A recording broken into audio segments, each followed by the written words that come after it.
Share market में अगर आपको पैसा कमाना है तो फ्यूचर में जिसकी डिमांड होगी उस पे पैसा लगाओ, आप माला माल हो जाओगे। पर अब सवाल ये उठता है कि फ्यूचर में डिमांड किसकी होगी? तो सुनिए, AI is a new oil. यानी जैसे आज तेल की डिमांड है वैसे ही कल AI की डिमांड होने वाली है। और AI से पैसे छापने का सबसे पहला उदाहरण है एक कंपनी जो 1990 में Amazon के साथ शुरू हुई थी और अभी तक भी वो कंपनी वैल्यूएशन के मामले में Amazon से पीछे ही थी। लेकिन अब वो कंपनी Amazon को ही नहीं बल्कि दुनिया की बड़ी बड़ी कंपनियों को पीछे छोड़ देगी और उस कंपनी का नाम है Nvidia, जो फ्यूचर टेक्नोलॉजी AI की चिप बनाने में दुनिया में नंबर 1 है। वैल्यूएशन और डिमांड के मामले में Nvidia की किस्मत तब बदली जब साल 2022 में ChatGPT मार्केट में आया, क्योंकि ChatGPT को बनाने में Nvidia की ही 10,000 चिप इस्तेमाल की गई थी।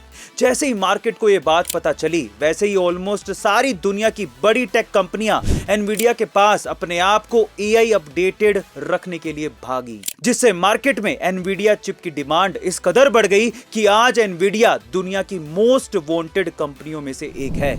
और आज माइक्रोसॉफ्ट, मेटा, गूगल और एप्पल, टेंसेंट, अलीबाबा, टेस्ला और खुद Amazon भी Nvidia की ग्राहक है। अब आपको पता लग ही गया होगा कि फ्यूचर क्या है। भारत के 8 नेवी ऑफिसर्स को आखिर कतर ने रिहा क्यों कर दिया? आज से 7 महीने पहले भारत के जो 8 नेवी ऑफिसर्स जासूसी के आरोप में कतर की जेल में बंद कर दिए गए थे और जिन्हें फांसी की सजा सुना दी गई थी, आज उन सभी अधिकारियों की देश वापसी हो गई और ये भारत की एक और सशक्त भू राजनीतिक जीत है। 27 अक्टूबर को कतर कोर्ट ने भारत के 8 नेवी अधिकारियों को जासूसी के आरोप में फांसी की सजा सुना दी थी, जिसके बारे में पता चलते ही भारत सरकार ने इस मामले में हस्तक्षेप किया और कतर की कोर्ट में इस सजा के खिलाफ अपील की। इसी दौरान COP28 समिट में प्रधानमंत्री मोदी जी कतर के राजा से भी मिले थे और ऐसा कहा जा रहा है कि इसी मुलाकात में मोदी जी ने अधिकारियों को छोड़ने के बारे में कहा था। बाद में भारत के विदेश मंत्रालय ने अपनी कूटनीति से सभी अधिकारियों की फांसी की सजा को इम्प्रिजनमेंट में बदल दिया और अब उन्हें रिहा कर दिया गया है। हालांकि नेशनल सिक्योरिटी को देखते हुए विदेश मंत्रालय ने इसके बारे में कोई भी जानकारी नहीं दी है, लेकिन हम ये कह सकते हैं कि मोदी है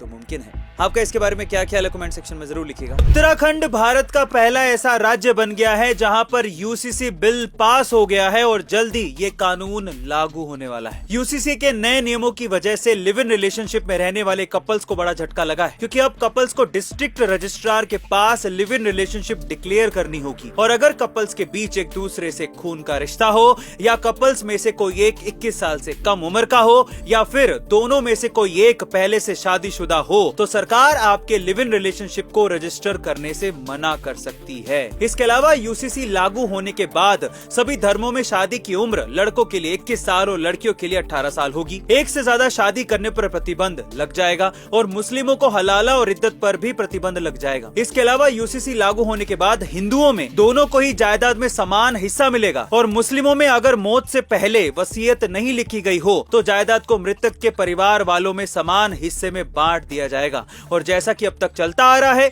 मुस्लिमों में 1/3 हिस्सा दूसरे को देना अब जरूरी नहीं होगा।